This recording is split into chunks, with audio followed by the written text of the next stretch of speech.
A talking crow taught me to fly. I used to look out the rusted iron bars of my window and dream about being a bird.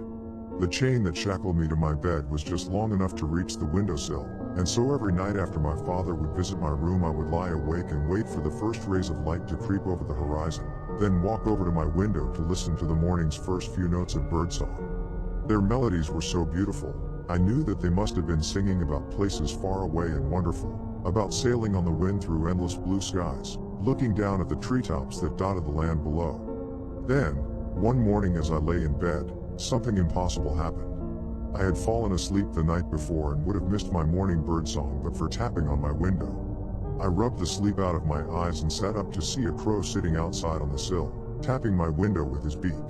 I crept over to the window and smiled at the bird. "Hello, Mr. Crow," I said.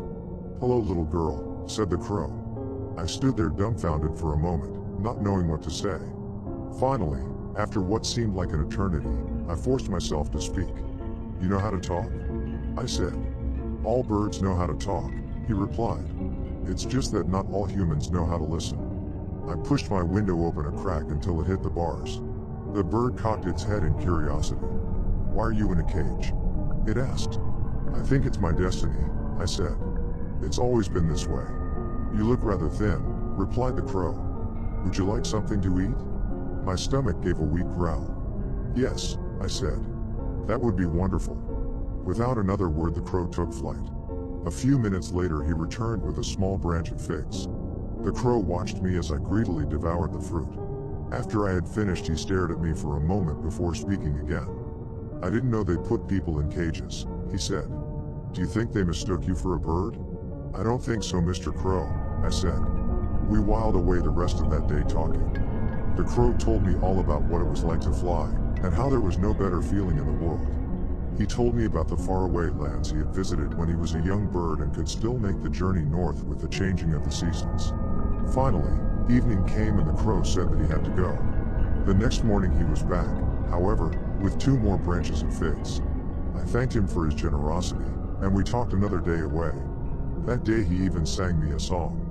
He didn't have a voice for singing, but I thought his song was beautiful anyway. We passed the entire fall that way, and the bird visits became the only bright spot in my life. He brought me not only figs but cherries and walnuts too, anything small enough for him to carry.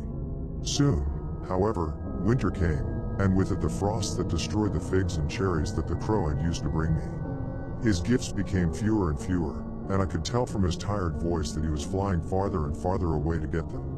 One morning, when the first snow of winter had fallen, the crow asked me a question. "What would you do to leave this place?" he asked, cocking his head to the side. I thought for a moment, but I wasn't sure how to answer. Finally, I told the truth. "I would do anything to leave this place," I said. "Anything at all." The crow solemnly nodded and said, "The frost isn't the only thing that winter brings."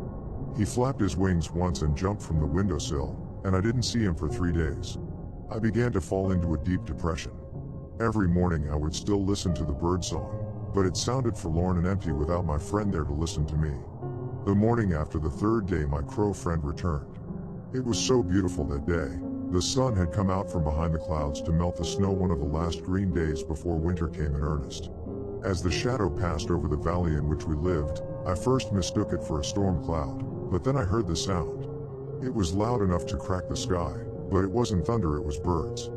Thousands upon thousands of them descended on our house. In a whirling storm of beating wings and shrieking caws, they crashed into the walls and windows, pecking at them with wild ferocity.